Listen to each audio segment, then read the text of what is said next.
Hello everyone, this is Fadi and I want to welcome you back to this exciting new series called Mecca, the search for the place or the search for a place. And obviously all we're trying to do here is to compare and contrast between the standard Islamic narrative concerning Mecca and what are the facts actually revealing to us. So we will now begin to examine those contradictions between facts and the standard narrative. And today we will start with one of the many series of these problems. We're going to call today's episode The Problem with Sources. So with me here, of course, is Dr. J to unpack that for us. Yeah, now we're getting into the historical difficulty. Now you might say, hold on a minute, haven't you already started? Yes, we have. And in the previous episodes, we did get in some historical anachronisms that are difficult and need to be addressed. What I want to do now is look at more specific problems, because this is the difficulty that Mecca has. It makes so many claims. You saw the claims it makes, that it's the earliest city, it's the city that Abraham went to, it's a city that all these prophets, whole litany of prophets, up to 300 prophets are buried at. Therefore, it's the center of history. It is not only the center, it is history. Because all the prophets from Adam all the way up until today, well, Muhammad's not buried there, he's buried in Medina, but all the other prophets are buried there. Then all of history is centered on Mecca. It's great to be able to lift Mecca up so high, but the higher you lift it, the more you put him up on a higher pedestal, the farther he's going to fall. And now we're going to start watching that fall. Because of the claims they made, they have, in many ways, they have just destroyed themselves historically. So let's go into the historical problems and let's ask the first question. And of course, there it is right on the screen. Everything is too late and too distant. This is not something that we're just taking out of the hat. We've talked about this many times before. That's right. So in some ways, this is review. Let's go ahead and let's look and see what we're talking about. Now, I want to show this timeline because timelines really help people. It's one thing to say it and you start hearing all these dates, but you're not really putting it into place. So I want people to look at this timeline. Let's go to the slide. Let's start then with the emergence. This is how the Islamic standard narrative, the standard Islamic narrative has always said, and this is what they tell us. They tell us that Muhammad was born in 570. I don't say that, they say that, okay? And that we know that the Quran was first revealed in 610. So you're talking about 40 years into his life, he starts to receive this Quran from Jibril there in Mecca. So he's been in Mecca since 570, he's still in Mecca, 610, 40 years later, and he's up in the cave, they hit a cave, and he starts receiving this revelation. Now, what we do know is that about 621, 11 years later, suddenly he's woken up in the middle of the night, told to get on the back of the winged horse, who flies him up to Jerusalem, and from Jerusalem he then goes up to the seven heavens. That's called the Mi'raj. How do you say it? Mi'raj. Yeah. I'm not going to even try to desecrate your language. You do such a good job of doing it correctly. Please stop me and correct me every time we get to these words. That happens in 621. The next year then he moves to Medina. Why? Well, because he's been invited to do so, because they're having problems between the Ansar and the Jews. They need someone who's neutral. They've heard about this great man who has a lot of wisdom down there in Mecca, and they asked him to come and arbitrate because he's already having a hard time with those in Mecca. He's having a terrible time with all the other people who do not like the revelations he's receiving. So he moves up, some say with maybe 80, some say with maybe 200 followers, known as the Muhajirun. These are the people of the Hijrah. These are the people of the Exodus, the people of the movement from one place to another. And that happens in 622. This is the standard Islamic narrative. Again, let me keep repeating that. This is their narrative. He comes back to Mecca and then takes over Mecca in 630. And then he dies in 632. So that is the life of Muhammad. The life of Muhammad right there, okay? According to the standard narrative. According to the standard Islamic narrative. Right. There you can see it on a timeline. From 570 up to 630. That is his lifetime. Now what happens as soon as he dies? Well, then Abu Bakr takes in control, and then he rules for about 2 years. And he dies naturally. All right? 632 to 634. So someone else has to take over. Umar comes in and takes over. And he is around from 634 to 644, so he's there for another 10 years. There he is right there, okay? That's Umar. He is killed. Right. So when he is killed, Uthman has to come and take over. Boom, boom, boom, boom, boom, bounces back in here, there's Uthman. Now, while he is in power between 644 and 656, the Quran then is finalized, is canonized, is compiled in its final form. Right. There's 652, that's why I have it on the timeline there. So we're talking about, roughly, we're talking 20 years after Muhammad's death here in 632. You then finally get its final compilation in 652. He is killed as well. Like Umar, he is killed. And so Ali takes over, and Ali rules for just 5 years from 656 up to 661. He is killed as well. So of these rightly guided caliphs, 3 of them are killed. Once that finishes in 661, that is the end of what we know as the Rashidun period, the time of the rightly guided caliphs. So basically from this period up to this period, up to this period, 40 year, from let's say 624 when the caliphate was introduced up till 661, 40 years is the golden era. This is everything the standard Islamic narrative has told us. And what we're told is that Muhammad lived in Mecca up until 622, then he moved to Medina, and then Abu Bakr, Umar, Uthman, and Ali all ruled from Medina. So that's the Hijaz. This is the standard Islamic narrative. Look at it on a timeline. Right. Can you see then there's going to be some problems with this? Because if this is the case, by the time Ali comes into power, and by the time he dies and Muawiyah takes over the beginning of the Umayyad Caliphate in 661, then you have, by that time, they now have control all the way from almost Libya in the west to over here, Afghanistan in the east, that whole swath. I'll put up a map just a bit. Hold on a minute, but before we get on it. Now, I want to say, that's a great story. You've heard it, I've heard it, you've grown up with it, I've grown up with it. That's the only story we've ever heard. That's the narrative that everybody's told us. But hold on, where does that come from? Let's put this timeline up again. So we got a new timeline.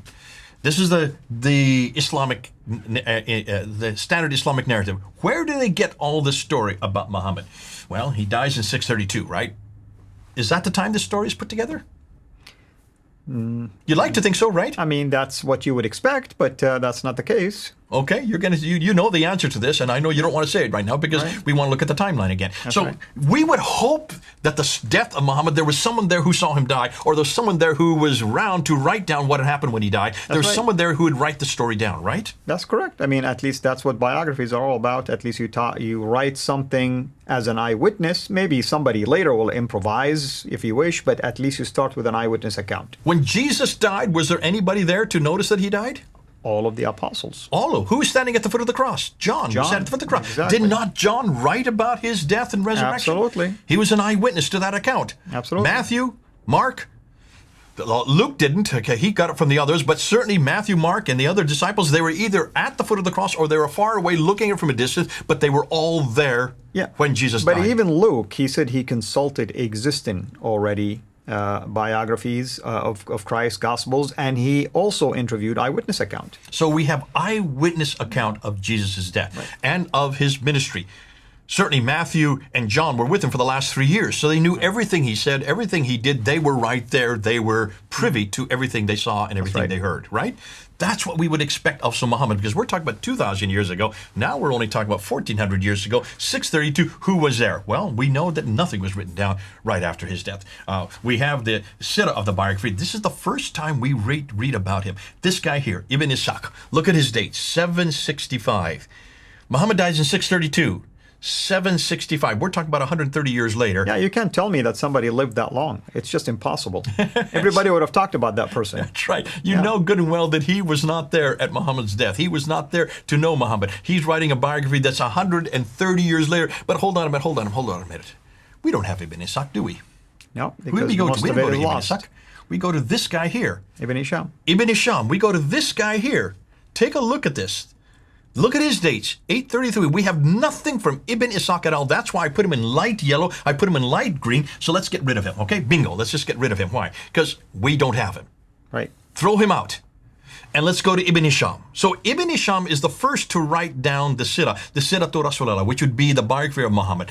He writes and dies in 833. There's one other comes after, and that's Al-Waqidi. So Al-Waqidi would be the other one that comes after him. Right. So there you have those two. But it's not just the biography we want to talk about. We also want to talk about the sayings of Muhammad. These are the more important. These are what tells you how to walk, talk, eat, drink, sleep 24/7. You need to know what you need to do as a Muslim. You need to go to the Hadith. So who is the first one to write down the Hadith? Let's put up the timeline again. And there's the sayings, and we have to go to Al-Bukhari, 870. So he's way over here writing down for what Muhammad said way back there. Right. I mean, I want just people to look at this. What we're telling you is this, according to the standard Islamic narrative, the primary sources that will tell you about Muhammad or what he said, or how he lived, how he behaved, are at least 200 years and more beyond his life. Okay, exactly. He's not the only one. We have some other ones. Let's look at these ones. Sahih Muslim. Take a look at Sahih Muslim there. 875. Let's look at some other ones. Here you have At-Tirmidhi. 844. 884, sorry. 884. Here's another one. Ibn Majah. You go ahead and say the name. Yeah. Look at, and I'll do the date. 887. Abu Dawood. 899. Right? And Nisa'i.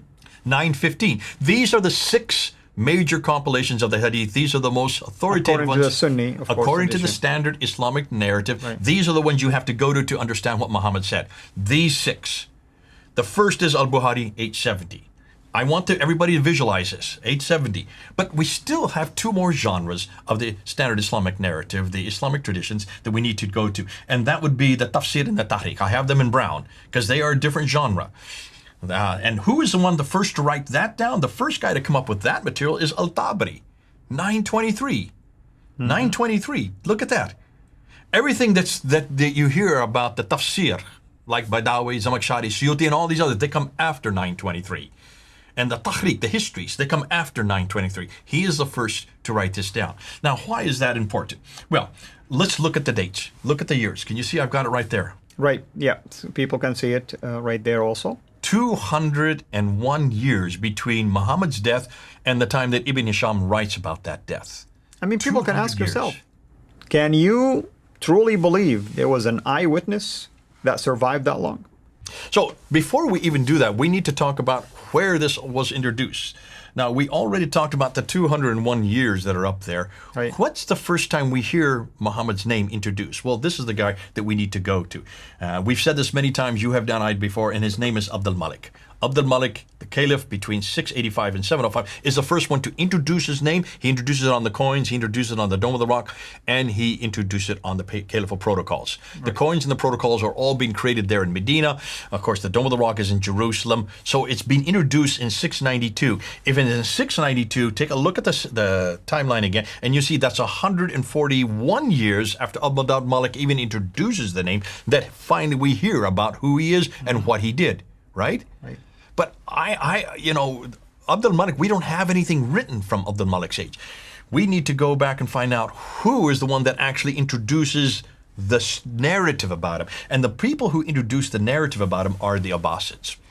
We've said this many times. It's the Abbasid narrative. The standard Islamic narrative is really the standard Abbasid narrative. That's when everything basically was being put together. That's when it all is put together, and that's their narrative.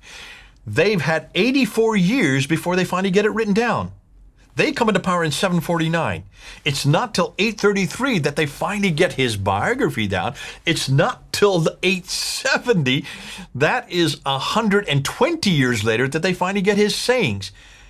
70 years and, 80 years and 120 years? What does that tell you? What's going on here? I mean, everything is late, like you said. And why is it so late? Because that's how long it takes for them to finally agree on getting it put together. Remember what we've heard about Al-Bukhari. Al-Bukhari is given 600,000 of these akhbars. That's right. These sayings. And he looks at them and he whittles them down. Throwing out. And he comes down to 7,397, basically 7,400. Out of 600,000, he whittles them down to only 7,397. That's just 2%. Right. And 98% he throws out. Well, what and where did that 98% come from? And the reason why he threw them out? Because of corruption. They didn't, he says corruption. Yeah, invention, Yeah. We now know it didn't fit their narrative. It did not fit the Abbasid narrative. And that other 98% was all from before the Abbasids. So that's the material that we can't find. That's the material that predates 749. All that material that goes from 749 all the way back to 632, that first 120 years, that material we don't have because it's all been destroyed by people like Al-Bukhari and others. They themselves admit that they destroyed it. Throwing out 98%, I'd love to see that 98%. Because if we could see that 98%, we could then really know whether or not Muhammad did exist, whether or not the Quran was revealed at that point, and most importantly for our discussion, whether or not Mecca ever existed that early. as we're going to find out, if this is what we're working with, this kind of timeline, can you then understand then why we're bringing up this problem? Now, before we go on, let's look, and I want to go back to the screen again. I want to show you this map. Look at this map here. This is what we know is concerning the distance and direction, because everything we know about Muhammad from the standard Islamic narrative comes from those two cities right there, the Mecca and Medina, that you see circled in green. Everything that they say happened with Muhammad and everything else that happened with the emergence of Islam, the origin of Islam, all comes from those two cities that you see right here, Mecca and Medina, right? That part of the world. That's the central part of Arabia, right? It's not the north, it's not the south, it's not the east. Not the north, not the south, not the east. As we said in the last episode, that's where the big empires existed. There's nothing happening here because this is all desert. Nonetheless, the standard Islamic narrative is saying that these cities existed from the time immemorial, from the time of Adam and Eve, from the time of Abraham, and we're all in charge of all the trade, north, south, east, and west. So we're going to zero in on that. Here's the difficulty. The story from all the standard Islamic narrative comes from writers, but they're all writing in this city up here, Baghdad. Baghdad is 1,800 kilometers away from Mecca and Medina. It's way too far north. That's right.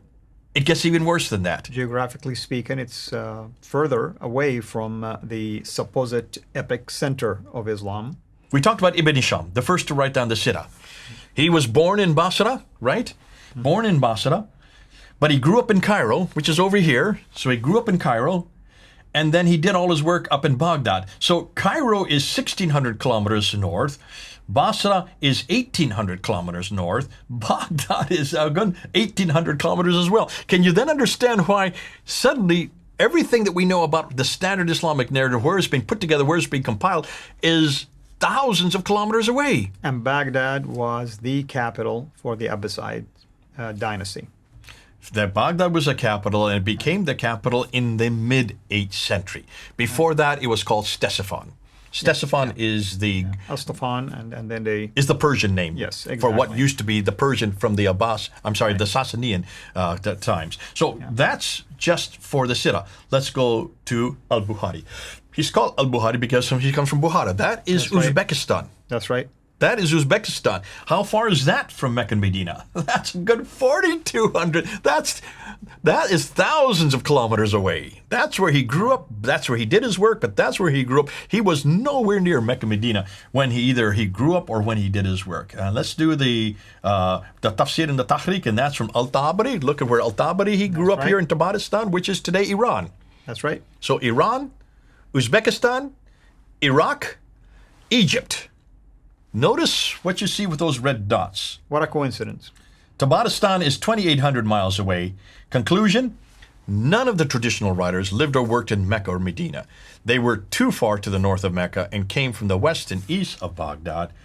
What more than that? All of these northern areas, everything you see here on this map up here, are where the Abbasids originated from.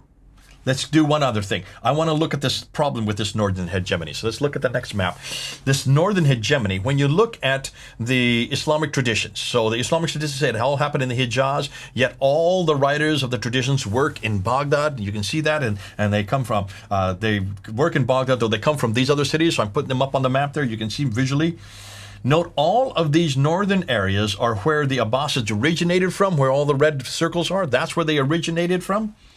On top of that, all the writers of the traditions, let's come down underneath here. Look where the writers are. There's Ibn Hisham, there's Al-Bukhari, there's Al-Tabari. They're hundreds of miles away and hundreds of years away for the writers. Which is even more damaging. There you go. Yeah. And hundreds of miles too far to the north. So that when we always say too far north and too far distant, or too far north and too late and too far, this is what we're talking about. That's too late down here, and that's too far up there. It's too late because Muhammad was born way back there, and it's too far north because Muhammad was not born, or Muhammad supposedly was born here when everything we know about him is way up here. So, conclusion, they all wrote their material hundreds of miles too far away and hundreds of years too late. There's the timeline, there's the map, the two together. So we're concluding with all these things. Hold on a minute. People will say, well, hold on a minute, you got the same problem in Christianity. Do we? Let's do the same timeline, and let's look at Christianity, and let's look at Jesus Christ. So what I'm going to do now is I'm going to show you where our writers write about Jesus Christ, and I'm going to give the most liberal dates possible. You're not going to agree with these dates. You're going to get all upset. Don't worry about it. I want to show you with even the most liberal dates. For those of you who are watching me, many of you are going to get upset, you Christians. Hold on. I'm doing this intentionally. I want to take not the conservative dates. I want to take the liberal dates. Let's look and see what we know about Jesus, and let's ask the same question about Jesus: when he was born, who wrote it, when they lived it, when they wrote about what he said and did. So let's start with there's Jesus. He was born in 33 AD. Now, the Tahrik is the first to be written down. So this would be the history of the early church, and that's the book of Acts, the history of the early church. Now, we know that was written by Luke between 52 and 62 AD. So we're talking roughly 20 to 30 years after Christ died. You have the Tahrik. I think you're referring to the history book, basically. Right? History of the early church would be the similar. It would be. That's why I have it in brown, because I'm trying to do like with like. The Tarikh of the church, basically, is represented by the book of Acts. And the Tahrik of Tabari would be the equivalent to the Tahrik of Tarikh the al-Tabari New Testament. versus Tarikh Muhammad al-Rasul. Now let's look at the tafsir. So the tafsir would be the commentaries of Paul.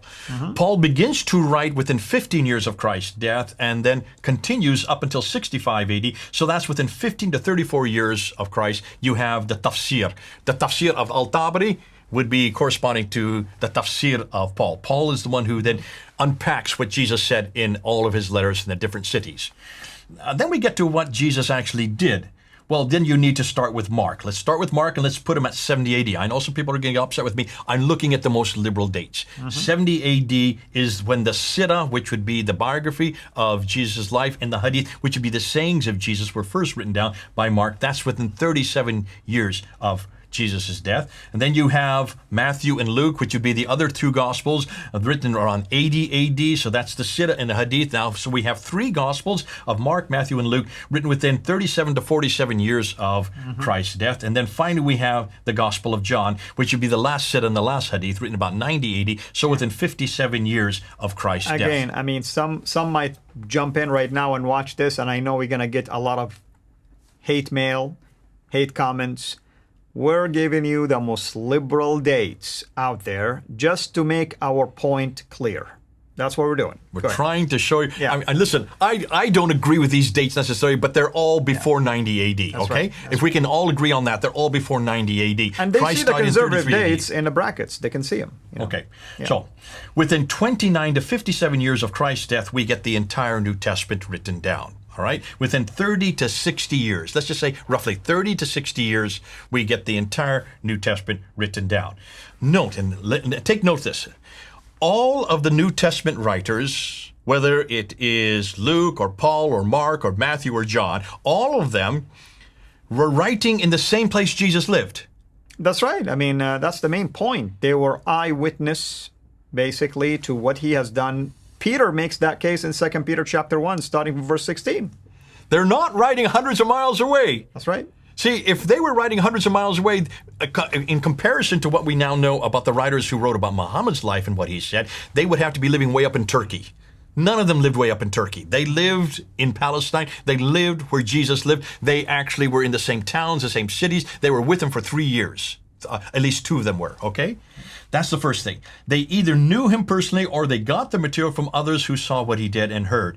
And they were all writing their material down within 30 to 60 years of Christ's death.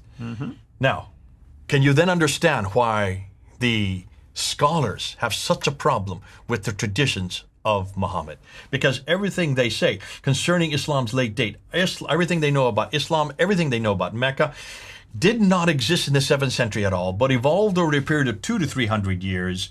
The Quran, the book that Muhammad supposedly was revealed to, was not written in 22 years like the standard Islamic narrative wants to tell us, but likely evolved over a period of 50 to 100 years. The conclusion is the history of Islam and the city of Mecca, at least from the time of the Caliph Abdul Malik and before, is a later fabrication. And that's why, look at their concerns. I'll just put it up there just for you to see.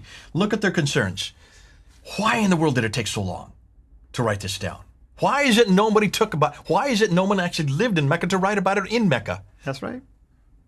And Muslims always say, because they were not literate. No, come on. All the way from over in the West, Libya, to Afghanistan in the East, by the time the Muawiyah and the Umayyads come into power, from the first rightly guided caliphs, That includes Muhammad. That includes Abu Bakr, Umar, Uthman, and Ali. You're saying that nobody actually lived in that area, or that could read or write? No one could read or write in any of that area? Amen. And how come none of these writers says, well, I went down to Mecca and Medina and I interviewed so-and-so and interviewed so-and-so? You don't read something like that. Usually nothing like that. Yeah. You can see why, because they lived 200 to 300 years too late. So obviously, where did these biographers, where did they get the material from? And should we even entrust it if it's 200 to 300 miles? Should we not go back to the same time period? Should we not go back to Mecca? Should we not go back to the 7th century? And we do. We need to go back to the 7th century. We need to go back to Mecca. And let's see what they're finding. And that's what we need to talk about. So we're not interested. Folks, everybody listen to me. I'm not going to say it too many more times. We're not interested in the 9th and 10th century. We're interested in the 7th century. We want to go back to the century that Muhammad actually lived. We want to go back to the place that he lived in Mecca. We need to go back to Mecca in the 7th century, not in what the 9th and 10th century have redacted back. That's what we're going to be doing next. So, obviously, the next thing we're going to look at is, and before we do that, let me just quickly put up this map. Let me just put up this map just to end this off. Take a look at this map. Let's look at the slide here. This is the map that we need to look at, because when you look at this map here, you can see, and if you just, if we look at the side, if you look at the brown area, if you could look at me, point at this brown area here, that's the part of, according to what the standard Islamic narratives have, existed by the time Muhammad died. So right in that brown area. Which is the Hijaz region with a smaller portion of the Najd region, basically. And coming down here to the all the way Hadramaut. to Yemen, yeah, and Then, Hadramaut. by the time we get to the time of Uthman and Ali, then you get this orange area here. Right. But by the time we get to, Umayyads. Ali, so Uthman Ali, you get to this period. So from this place, which is Afghanistan, all the way over to Tripoli, by the time Muawiyah comes to power, this whole swath of land is now under the control. And this is the area that I want to talk about. So I want to talk about the pink, the orange, and the brown area. Those three areas. Let's look at this area, because this they controlled. They controlled all of that area. And that includes Afghanistan, that includes Iran, today Afghanistan, today Iran, that includes Iraq, today's Iraq, that includes Jordan, that includes Syria, that includes Lebanon, that includes Israel, that includes all of Saudi Arabia, and that includes Egypt and Libya and Libya. So that whole swath of land was there under the control by the time that Muawiyah comes to power in 661. Meaning that we need to go back to this map, to this area, and to that time. That's what we're going to do next. Wonderful. I hope everyone is enjoying this series. And as you heard, when we come back, we will begin to visit these areas, and we will talk also about the Arabic language and also its implication when it comes to the Quran, among many other issues that we will be raising. Hopefully, you can join us back again, and thank you for your interactions and your comments. Keep them coming. And if you are a Muslim, basically, we are so thankful, of course, that you're making time to watch this. Please do not have an emotional response to this. We're asking you just to take the information, do your own research, and then come back to us with your questions, and we'll be more than happy to address them if they're indeed sincerely asked about this issue and verifications related to that. Thank you, brother. Thank you, everyone. This is Al-Fadi. Over and out. God bless you. Thank you for watching this video. Be sure to like and subscribe to our channel, CIRA International, and click on the bell so that you receive notifications whenever we publish a new video or go live. I would also like to appeal to you to consider becoming a Patreon patron by clicking the link right below. By doing so, you can give towards the production of these videos. There are also other options for you where you can give to our channel. I thank you from the bottom of my heart.